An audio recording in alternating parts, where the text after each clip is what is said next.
우리 하나님 말씀 함께 보도록 그렇게 하겠습니다. 창세기 1장입니다. 하나님 말씀 창세기 1장.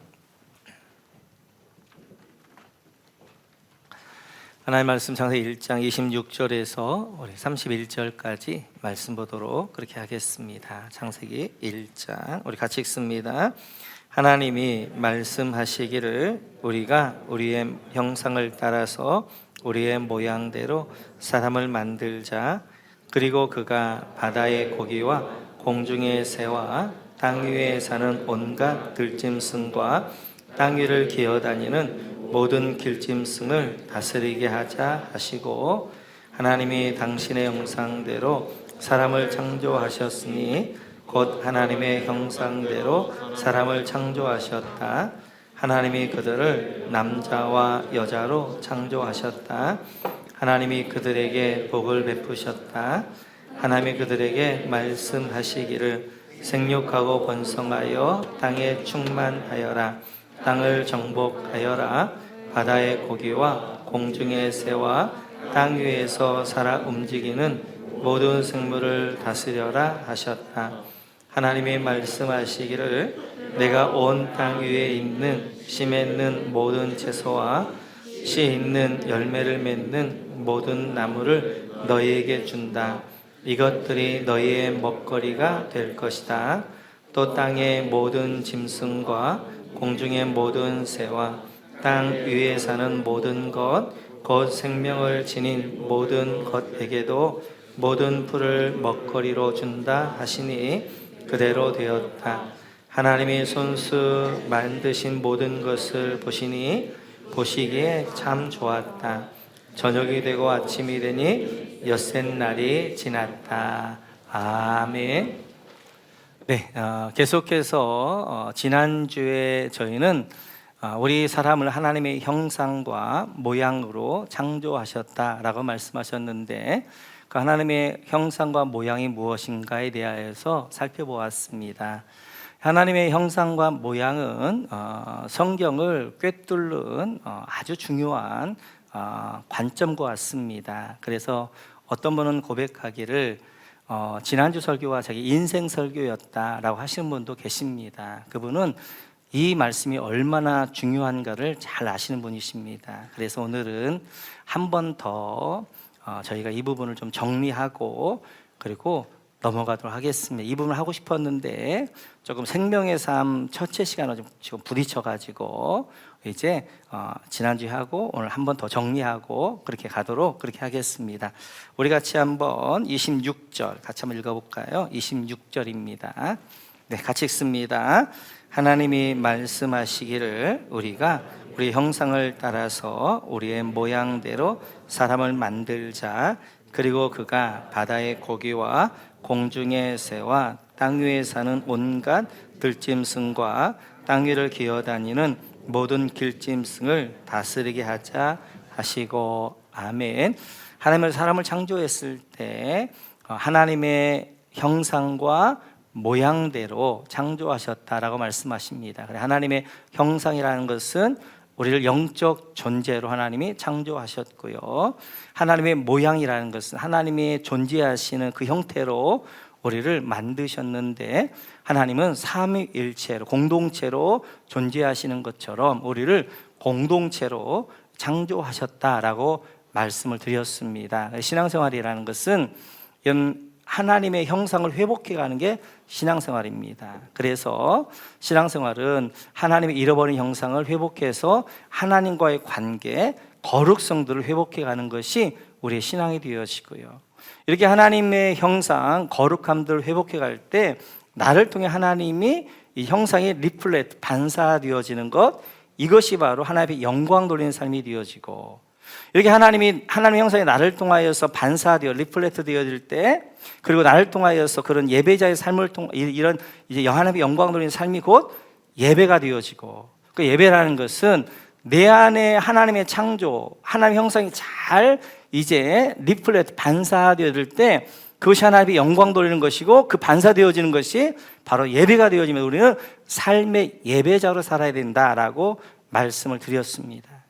뿐만 아니라 우리는 하나님의 모양을 회복해 가야 되는데, 하나님의 모양이라는 공동체성을 회복해 가는 것입니다. 그래서 하나님 우리를 교회 공동체로, 목장 공동체로 부르셨어요.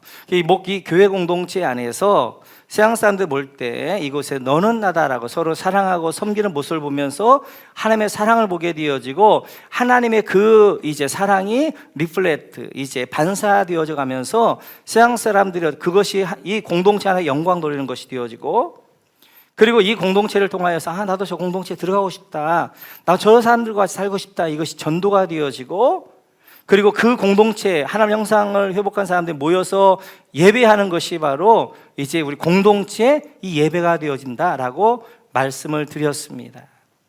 그래, 하나님 우리의 형상과 하나님 형상과 모양으로 만들었는데 아담과 범죄함으로 이 모양과 형상을 잃어버렸단 말이에요.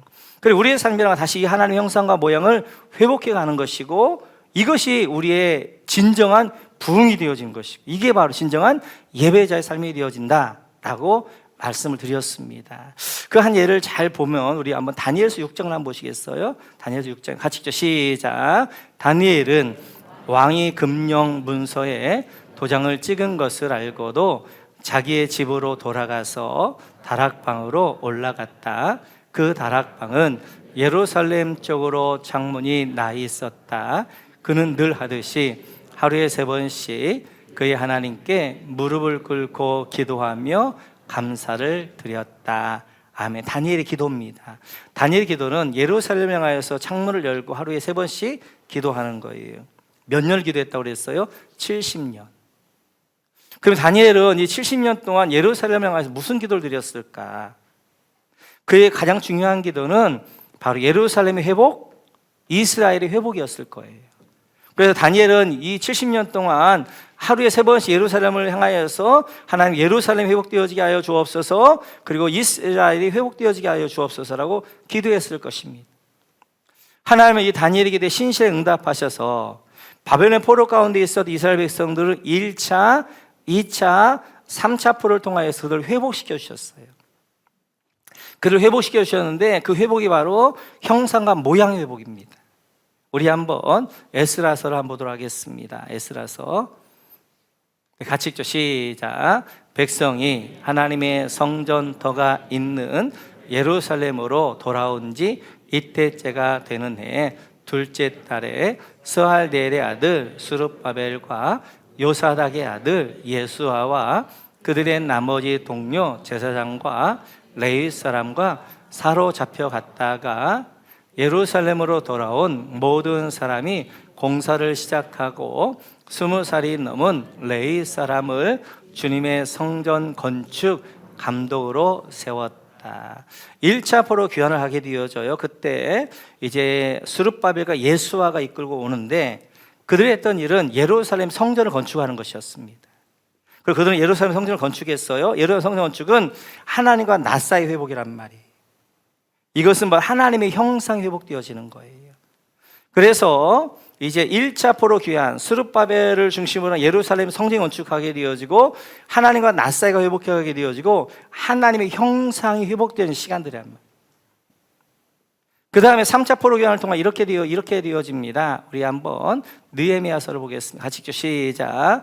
성벽 공사는 52일 만인 엘루럴 25일에 끝났다.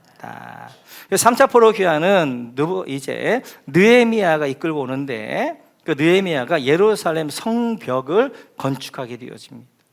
예루살렘 성벽이라는 것은 나와 너, 우리라는 공동체가 회복되어지는 거예요. 공동체가. 그래서 하나님의 모양이 회복되어지는 거예요. 3차 포로 귀환, 느헤미야와 예루살렘 성벽 건축, 그리고 이제 나와 너 우리 공동체가 회복되어지고 하나님의 모양이 회복되어지는 거예요. 이렇듯이 회복이라는 것은 하나님의 성전을 건축해서 하나님과 나 사이 하나님의 형상이 회복되어지는 것이 뿐만 아니라 예루살렘 성벽이 회복되어져 나와 너 우리가 회복되어지는 것이 회복이 되어져요. 그러면 이렇게 하나님과 나 사이 하나님의 형상이 회복되어지고 우리라는 하나님의 모양이 회복되어진 그 공동체에 하나님이 주신 선물이 뭐냐? 그게 부흥이란 선물이에요. 8장에 보면 6장치나 8장에 보면 이렇게 되어져 있어요. 같이 읽죠. 시작. 에스라가 위대하신 주 하나님을 찬양하면 백성들은 모두 손을 들고 아멘 아멘 하고 응답하고 엎드려 얼굴을 땅에 대고 주님께 경배하였다. 이렇게 6장에서 성벽이 완공합니다. 8장부터 하나님의 부흥이, 예루살렘의 부흥이 일어나게 되어져요. 그 백성들이 수문화 광장에 모입니다. 이때 이제 2차 포로 귀환을 이끌었던 예스라와 느헤미야가 중심이 되어져서 하나님의 말씀을 선포하게 되어져, 하나님을 찬양하게 되어, 그랬더니 백성들이 아멘 아멘 하면서 어떻게 하는 거예요? 수문화 영적 부흥이 일어나게 되어지는 거예요. 한번 해볼까요? 아멘 아멘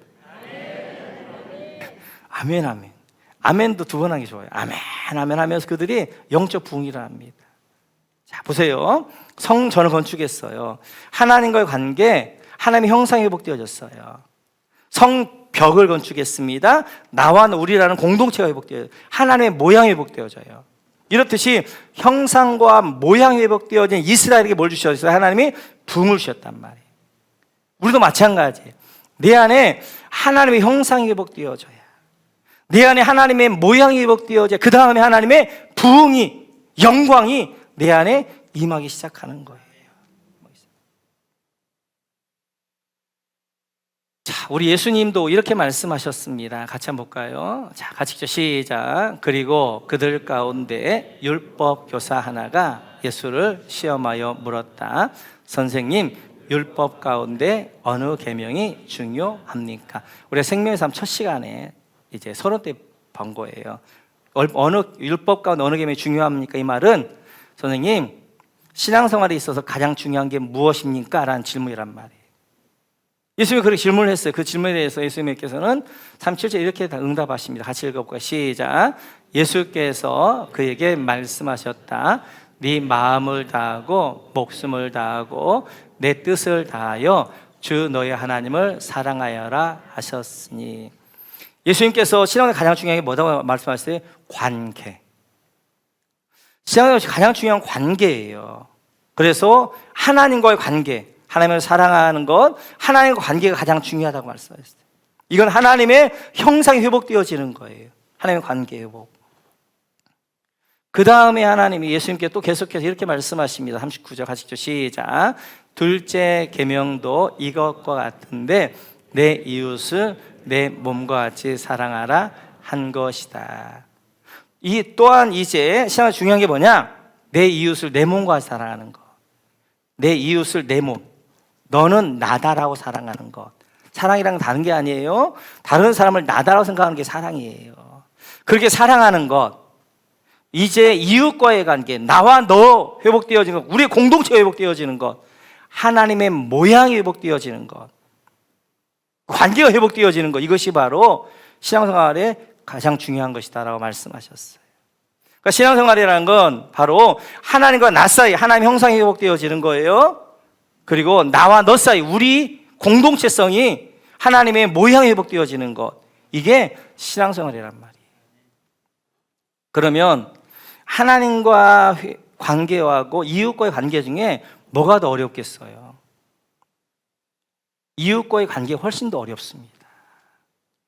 우리는 하나님은 안 보이니까 하나님을 사랑합니다. 하나님 이제 막 그렇게 한단 말이에요.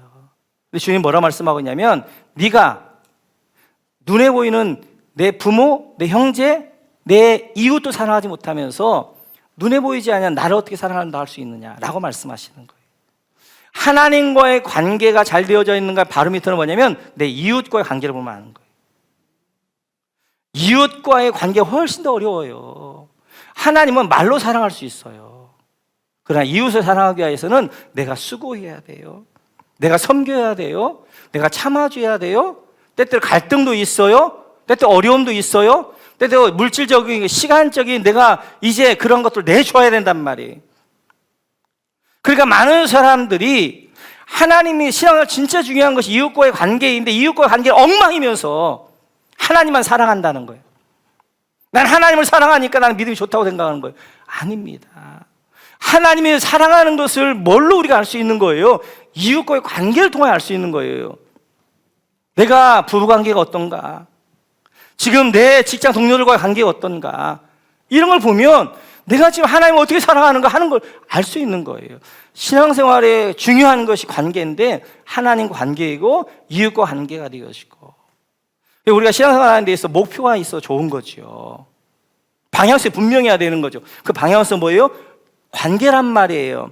신앙생활 좋은 건 일이 아니에요. 일을 많이 한다고 신앙이 좋은 게 아니라 하나님과의 관계가 좋아야 되고 이웃과의 관계가 가까워지면 가까워져요. 그래서 이제 올해보다 내년보다 그 내후년이 이웃과 부부와의 관계가 더 좋아지면 좋아질수록 내 신앙이 성장해 가는 거란 말이에요. 자, 구약에서도 신앙생활이라는 것은 하나님의 형상, 거룩함들을 회복해 가는 것이다. 하나님의 모양, 공동체성을 회복해 가는 것이다. 우리 예수님도 말씀하시는 거예요. 신앙의 가장 중요한 건 뭔가? 바로 하나님과의 관계 회복, 바로 형상을 회복해 가는 것이고 이웃과의 관계 회복, 나와 너 우리의 이 공동체성을 회복해 가는 모양이라 말씀하게 되어져요. 그러면 바울 선생님은 뭐라고 말씀하고 있는가? 로마서에 보게 되어지면 로마서 1장부터 8장까지는 구원은 믿음으로 받는 것이다. 이 신칭에 대해 이야기하셔요. 강조하셔요. 그러면서 9절부터 11절까지는 율법에 매여 있는 이스라엘에 대해 이야기를 하셔요. 그리고 13장부터는 뭐 하냐면 이제 2장부터는 그러면 구원받은 백성이 어떻게 살아야 될 것인가? 12장부터 생활편이란 말이에요.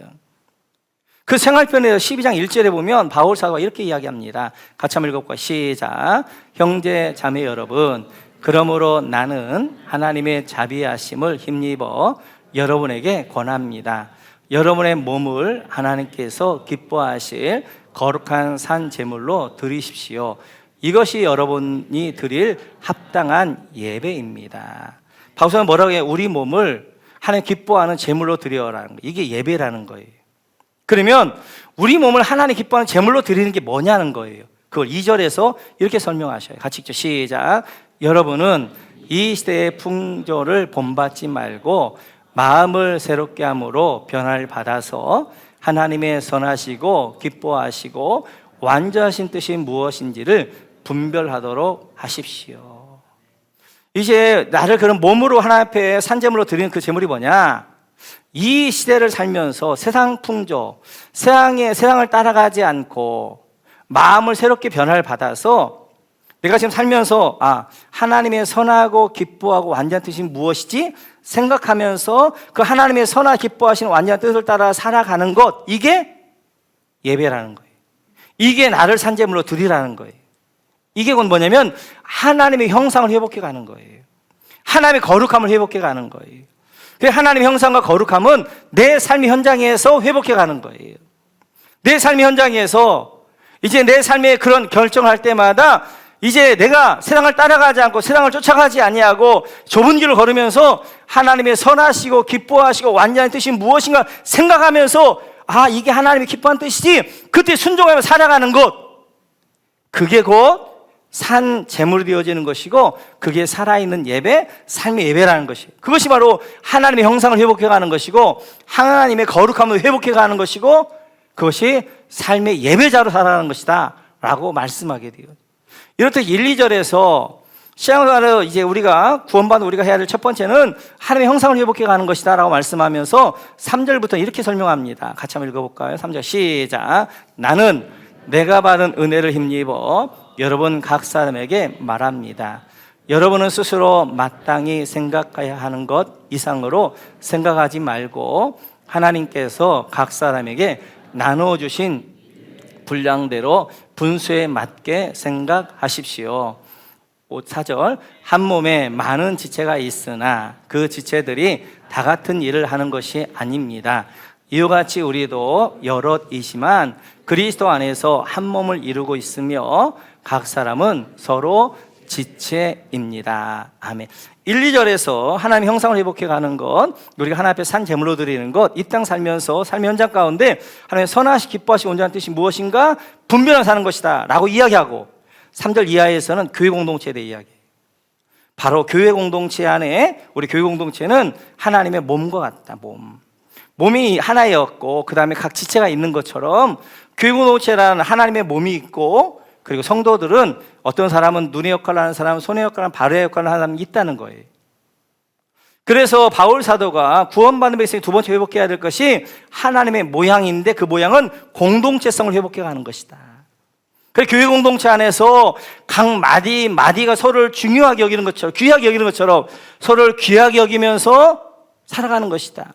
우리 몸이 다 이제 지체돼 다로 있지만 각자 놀지 않잖아요. 어떻게 해요? 머리의 명령을 따라서 유기적으로 통일성 있게 몸이 움직인단 말이에요.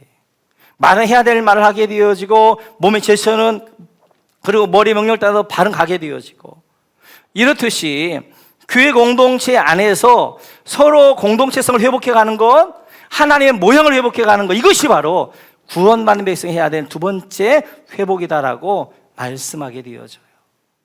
이렇듯이 구약에서도 마찬가지고 예수님도 마찬가지고 바울서도 마찬가지고, 뭐는 신앙생활이란 다른 게 아니라 하나님의 형상을 거룩함대로 회복해 가는 것이고, 그리고 하나님의 모양 공동체성을 회복해 가는 것이다 라고 말씀하게 되어져요. 그래서 우리는 무엇보다 중요한 것이 공동체성을 회복해 가는 것입니다. 여러분들이 이제 공동체 안에 들어오셔야 돼요. 교회 안에 들어오시고 목장 안에 들어오셔서 함께 생활하셔야 됩니다. 물론 목장 안에 들어오면 힘듭니다. 교회 안에 들어오면 힘들긴 해요. 우리가 편하려고 예수 믿는 거 아니잖아요. 만약 편할 것 같으면 뭐라고 예수 믿어요? 이 시간에 왜 나와요? 집에서 있지. 예수를 믿으려면 제대로 믿어야 되죠. 제대로 어떻게 해요? 하나님의 말씀대로 믿어야 됩니다. 말씀대로. 어떤 분이 그래요. 목사님, 왜 이렇게 힘들게 목회하세요? 편하게 할 수 있는데. 힘들어요, 가정교회. 그러나 이것이 하나님의 뜻이니까, 이것이 하나님의 형상과 모양을 회복해 가는 것이니까 이것들을 해나가게 되어져요. 그래서 여러분들 어찌하든지 공동체 안에 들어와서 그 공동체 안에서 함께 울고 웃고, 그 공동체 안에 내가 섬겨보기도 하고 때때로 갈등도 있습니다. 상처도 받기도 합니다. 내가 수고도 해야 됩니다. 그냥 공동체 들어오지 않고 예배만 왔다 갔다 하게 되면 편하지요. 그러나 그런 변화가 없게 되어져요. 변화가. 공동체 안에 들어와서 이제 내 모난 부분들이 다듬어져야 되는 거예요. 왜 공동체 생활이 힘드냐? 내가 모난 부분이 있기 때문에 그래요. 내가 모난 부분이 없으면 공동체가 힘들지 않아요. 모난 부분이 있어서 부딪히는 거예요. 처리를 날카롭게 하는 것처럼 하나님 공동체가 그걸 부딪히게 하면 어떻게 하는 거예요? 그 모난 부분들을 다듬어 가시는 거란 말이에요. 갈등은 나쁜 게 아니라 갈등은 좋은 거예요. 부부간의 갈등, 아니면 직장의 갈등, 아니면 목장의 갈등은 좋은 거예요. 그 갈등을 통해 어떻게 하나님이 나를 다듬어 가신단 말이에요. 그래서 나를 온유한 사람으로 하나님 나를 빚어가시고 만들어 가시는 거예요. 우리는 어찌하든지 공동체성을 회복해 가야 돼요. 특별히 우리 한국교회는 하나님의 형상, 이제 하나님의 거룩성은 잘 되어져 있어요. 그런데 수평적인 관계, 그리고 나와 너의 관계, 우리라는 관계, 공동체성 굉장히 약해 있어요. 이걸 회복해야 돼. 그래야 한국교회에 여러분에게 하나님의 부흥과 은혜가 있게 되어지는 거예요. 이렇듯이 우리는 아담과 하와가 범죄함으로 하나님께서 하나님의 형상과 모양을 만들었는데 그걸 잃어버렸어요. 신앙생활은 그 잃어버린 하나님의 형상, 하나님의 거룩함들을 회복해 가는 것이고, 잃어버린 하나님의 모양, 공동체성, 우리 안에는 죄성의 가장 밑뿌리가 뭐냐면 이기주의예요. 이기주의 가운데, 이제 극단적 이기주의 가운데 신앙생활을 하게 한단 말이에요. 그래서 바울사가 뭐라고 이야기하는 거예요? 나를 쳐서 복종시킨다. 그 치는 게 뭐 중에 하나예요? 이기적인 마음을 치는 거란 말이에요. 그래서 공동체 안에 들어가서 함께 아파하기도 하고 갈등하기도 하고 수고하기도 하고 울기도 하고, 그러면 어떻게 하는 거예요? 내가 하나님의 사람으로 빚어져 가고 만들어져 가는 거란 말이에요. 이렇게 형상을 회복해서 뭐 할 것인가? 하나님의 삶의 예배자로 사는 거예요. 이렇게 삶의 예배자로 회복되어진, 하나님의 형상이 회복된 사람들이 교회 공동체 안에 모여서 어떻게 하나님의 모양을 회복해 가는 거예요. 하나님을 예배하게 되어지는 거예요. 영광 돌리게 되어지는 거예요. 그래서 하나님의 형상과 모양을 회복해서 우리를 하나님의 예배자로 부르셨고, 그래서 형상을 회복한 삶의 예배자, 모양을 회복해서 공동체의 하나님의 예배를 영광 돌리는 것이 바로 예배가 되어지고 우리 모두를 예배자로 부르셨습니다. 자, 계속해서 오늘 이제 동일한 본문을 지난주에는 하나님의 사람을 어떻게 만드셨는가, 왜 만드셨는가 살펴봤다면, 오늘 본문을 통하여서는 그걸 하나님은 어떤 분이신가, 하나님의 성품 하나만 같이 살펴보도록 그렇게 하겠습니다. 우리 한번 28절 같이 한번 읽어볼까요? 28절. 네, 같이 한번 읽죠. 시작. 하나님이 그들에게 복을 베푸셨다. 하나님이 그들에게 말씀하시기를 생육하고 번성하여 땅에 충만하여라. 땅을 정복하여라. 바다의 고기와 공중의 새와 땅 위에 살아 움직이는 모든 생물을 다스려라. 아멘. 예, 지난주 우리가 그들에게 복을 주셨다. 복에다가 동그라미 쳤잖아. 이 복이란 말이 여러분 옆에다고 바라크라고 써요. 바라크. 여기서 이제 복이란 말이 히브리어로 바라크라는 말인데요. 이 바라크의 원형은 바라입니다. 바라. 이 바라 같은 의미로 이제 바라를 원형으로 두고 있는 또 다른 말이 있는데 그게 베리트예요. 베리트란 말은 언약이란 말, 언약. 또 바라를 동일한 원형으로 두고 있는 또 다른 말이 있는데 그것이 이제 베레트.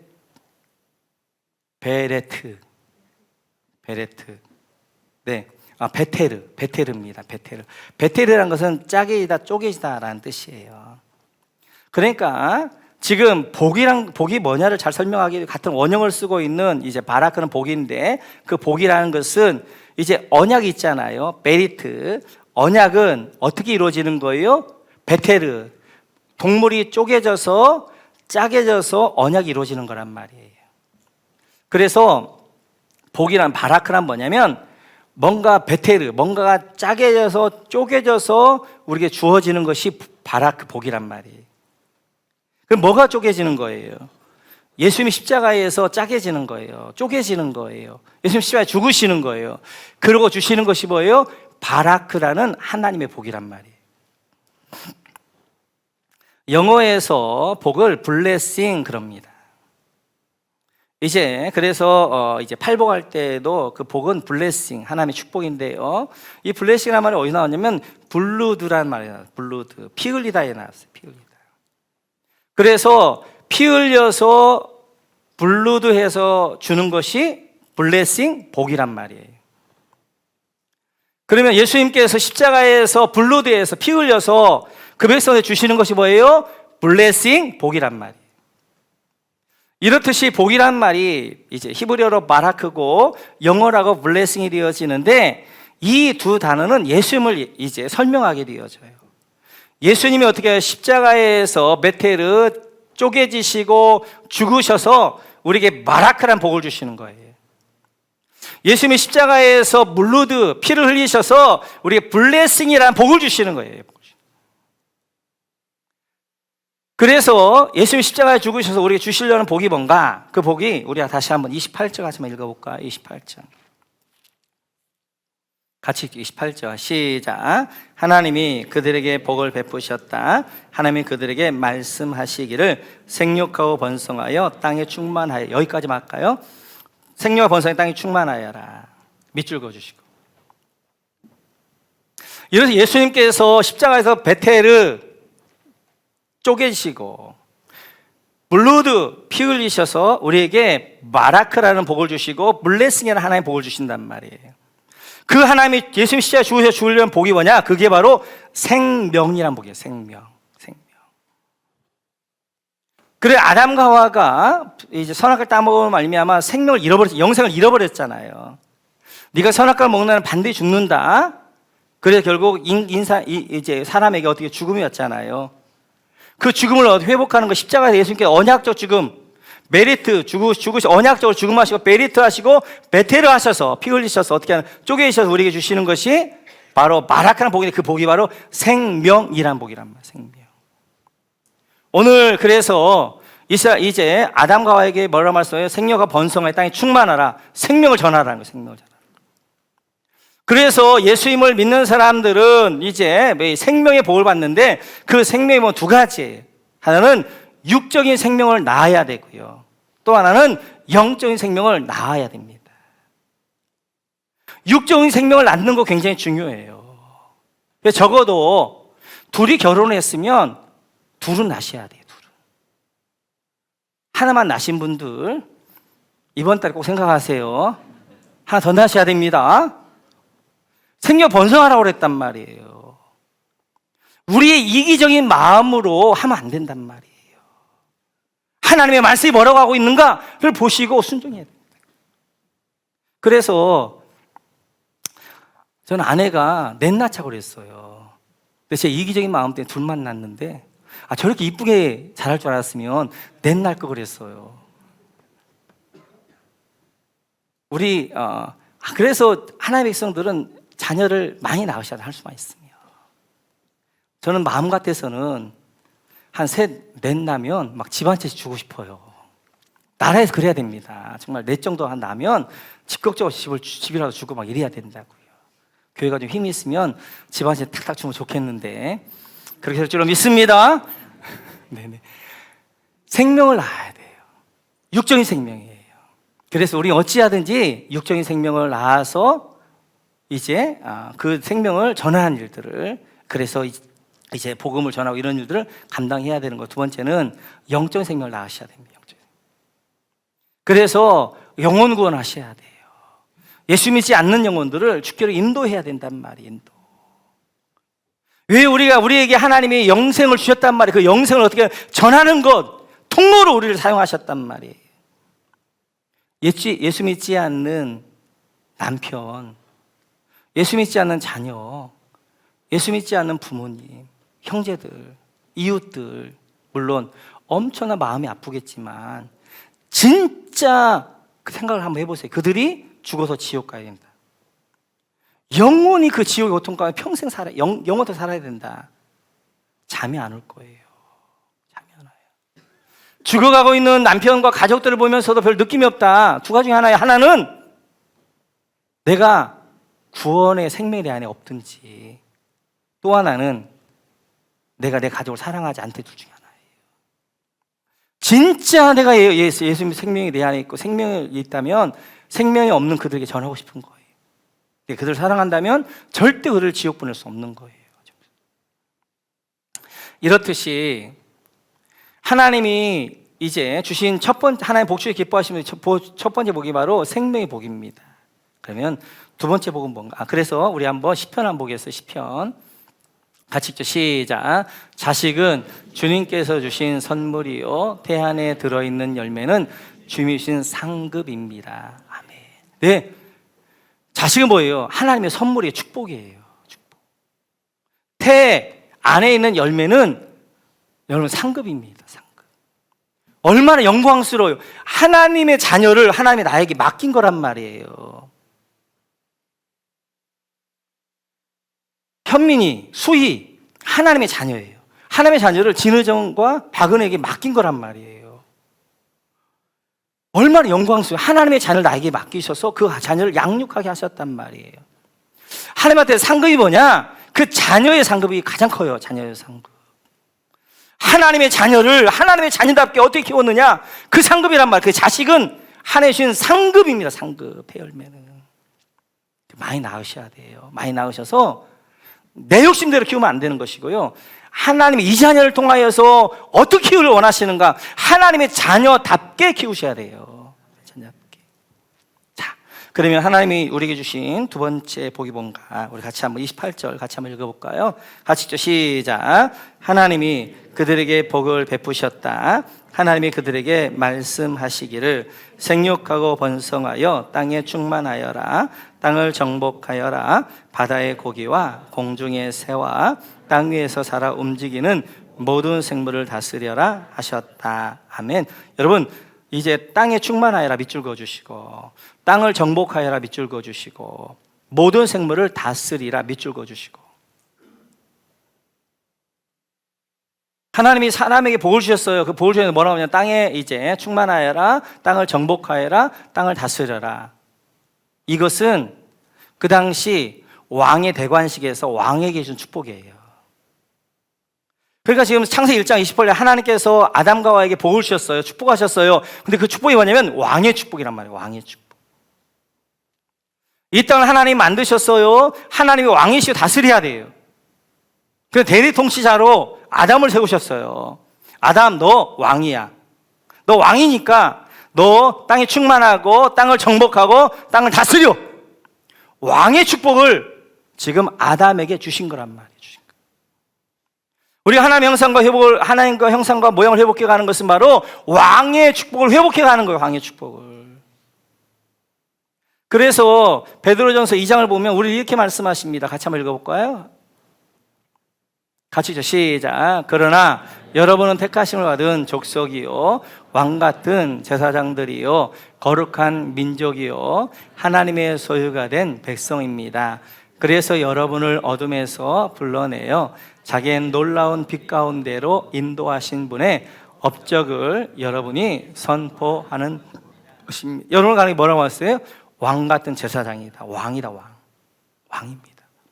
여러분들은 왕이 왕. 그 왕은 뭐예요? 통치받지 않는 거예요. 왕은 환경이 통치받는 거 아니에요. 사람이 통치받는 거 아니에요. 그래도 우리는 대리 통치하니까 하나님의 통치는 받아야 되겠죠. 환경 탓하는 거 아닙니다. 이런 환경 때문에, 이것 때문에, 저것 때문에 내가 이렇게 된 것은 뭐 이제 가정 때문에, 누구 때문에 내가 신앙생활 못하는 것은 이것 때문에, 저것 때문에 아니란 말이에요. 우리는 왕으로 부르셨어요. 왕으로 통치자를 하나님 부르셨단 말이에요.